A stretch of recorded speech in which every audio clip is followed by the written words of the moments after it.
Chilli powder, ಸಖತ್ ಖಾರ ಬಣ್ಣ ಮತ್ತು ರುಚಿ ಆಚಿ ಚಿಲ್ಲಿ ಪೌಡರ್. ಮದೀನಾ ಬಳಿ ಬಸ್ ಡೀಸೆಲ್ ಟ್ಯಾಂಕರ್ ನಡುವೆ ಡಿಕ್ಕಿಯಾಗಿದೆ. ಹೊತ್ತಿ ಉರಿದಿದೆ ಯಾತ್ರಿಕರಿದ್ದಂಥ ಬಸ್. 42 ಜನ ಭಾರತೀಯರು ಸಜೀವ ದಹನ ಆಗಿದ್ದಾರೆ.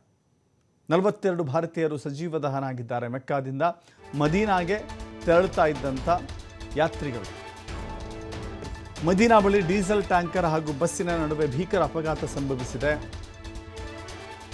ಡೀಸೆಲ್ ಇರುವ ಕಾರಣಕ್ಕಾಗಿ ಸ್ಫೋಟದ ರೀತಿಯಲ್ಲಾಗಿದೆ. ಸಂಪೂರ್ಣ ಸುಟ್ಟು ಕರಕಲಾಗಿದೆ. 42 ಜನ ಭಾರತೀಯರಲ್ಲಿ 11 ಮಕ್ಕಳಿದ್ರು, 20 ಮಹಿಳೆಯರಿದ್ದರು. ಒಟ್ಟು 42 ಜನ ಸಾವನ್ನಪ್ಪಿದ್ದಾರೆ. ಹೈದರಾಬಾದ್ ಮೂಲದವರು ಎಂಬ ಮಾಹಿತಿ ಇದೆ. ಡಿಕ್ಕಿ ಸಮಯದಲ್ಲಿ ಎಲ್ಲರೂ ಕೂಡ ನಿದ್ರೆಯಲ್ಲಿದ್ದರು ಅನ್ನೋದು ಗೊತ್ತಾಗ್ತಾ ಇದೆ. ಮಧ್ಯರಾತ್ರಿ 1:30 ಸುಮಾರಿಗೆ ನಡೆದಿರುವಂಥ ಘಟನೆ ಇದು. ನೋಡ್ತಾ ಇದ್ದೀರಿ ಮದೀನಾ ಬಳಿ ನಡೆದಿರುವಂಥ ದುರ್ಘಟನೆಯ ಈ ಭೀಕರ ದೃಶ್ಯವನ್ನು.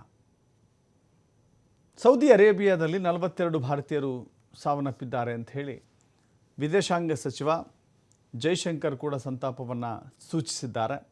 ಘಟನೆಯಿಂದ ತೀವ್ರ ಆಘಾತವಾಗಿದೆ. ರಿಯಾದ್ನಲ್ಲಿರುವಂಥ ರಾಯಭಾರ ಕಚೇರಿ ಇದಕ್ಕೆ ಬೆಂಬಲ ನೀಡ್ತಾ ಇದೆ. ಅವರ ಫೋಟೋಗಳನ್ನು ಕೂಡ ತೋರಿಸ್ತಾ ಇದ್ದೀವಿ. ಇವತ್ತು ಮೃತಪಟ್ಟಂಥವರ ಫೋಟೋಗಳನ್ನು ಕೂಡ ತೋರಿಸ್ತಾ ಇದ್ದೀವಿ. ಮೃತರ ಕುಟುಂಬಗಳಿಗೆ ಸಂತಾಪವನ್ನು ಸೂಚಿಸಲಾಗ್ತಾ ಇದೆ. ಗಾಯಾಳುಗಳು ಶೀಘ್ರ ಚೇತರಿಸಿಕೊಳ್ಳಲಿ ಅಂತ ಹೇಳಿ ಟ್ವೀಟ್ ಮೂಲಕ ಜೈಶಂಕರ್ ಕೂಡ ಸಂತಾಪವನ್ನು ಸೂಚಿಸಿದ್ದಾರೆ, ಧೈರ್ಯವನ್ನು ತುಂಬಿದ್ದಾರೆ.